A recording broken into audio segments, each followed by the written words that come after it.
talk about the second half a little bit because the Yankees' second half of the season starts up tonight, bro. It's kind of wild to think we're in the middle of I July know. already. It feels like the season just started, but starting the second half, in Colorado, I think this is a massive half for the Yankees, right? Like it feels weird because last season we came into the second half kind of already knowing we have a postseason spot. I think as of right now, the Yankees are one game back of a wild card position and seven back of the division, if I'm not mistaken. And bro, I think Fangraphs has them at like a 55% chance of making the playoffs, which obviously doesn't really mean much. It's just bulletin board material, and not ideal for this point in the season. But what are our expectations for the Yankees going into the second half?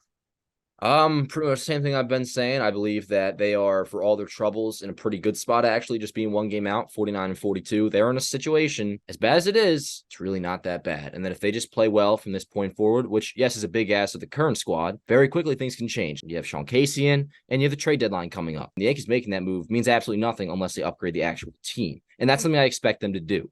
So, with that said, you go out and get, whether it's a Cody Bellinger, Heimer Candelario, you need at least two impact bats at the minimum. Now, you can also dream maybe of a Juan Soto, Shohei Ohtani, whatever, but at the very minimum, you need two impact bats to improve the lineup. And then I would also add a couple arms. You do that and get Rizzo going and you get Stanton going because those are the two that need to hit because they're going to be here no matter what. Rizzo's your first baseman and Stanton's a key part of this team. And I'm not worried about him, and he had been hitting better anyways. But you have those two right.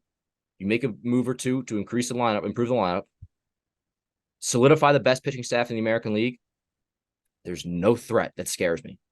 In the AL, at least. The Braves concern me, but if you get to the World Series, we can deal with them then. There's nobody Yeah, in the American League right now, and this is why you have to be all in. There's nobody in the American League that's a clear and obvious threat that's going to stop you. Not Houston, not even Tampa Bay. They're 500 since the start of June. The Yankees have to understand, and they do, and I know this for a fact, they're going to have a deadline because they do recognize this. The window is still there. They can get things right like that because they haven't sank in their season. They haven't. 49 and 42, it's still right there in front of them. yeah. I definitely think that like while we're very low on this team coming out of the first half, I think the window is still wide open, right? And the Yankees kind of control their own destiny. The American League isn't like years past where there were complete juggernauts that were like, oh no, I don't want to face them in the postseason. Obviously, Houston is always going to be that team for us, even if they're under 500. Sure. Like they're always going to scare us a little bit just because they have our number, right? Yeah. But other than that, bro, like going into a postseason series, like no team really scares me too much. I would say after Houston, maybe Toronto. And that's not even really saying much, right? Because I think that their pitching staff is very hittable, but I still wouldn't want to face Toronto in a postseason I series. still say the Rays, but that's not saying much in my opinion. You know how I Sure, feel sure. about them. No, I get what you mean 1,000%. But yeah, I think the second half of the season, it just really it stems from two things, right? One, the current players on the Yankees playing up to their potential. So guys like Anthony Rizzo, Giancarlo Stanton, Bader stay healthy, Judge come back healthy, stay healthy, hopefully at 100%. Rodon stay healthy, Nestor come back. Like the Yankees need their complete team to perform up to their potential and stay healthy. And also, you need to make the additions because I think even this team at full health, full strength, I don't think they'll win the World Series. I think you need to bring in reinforcements. You need a left fielder.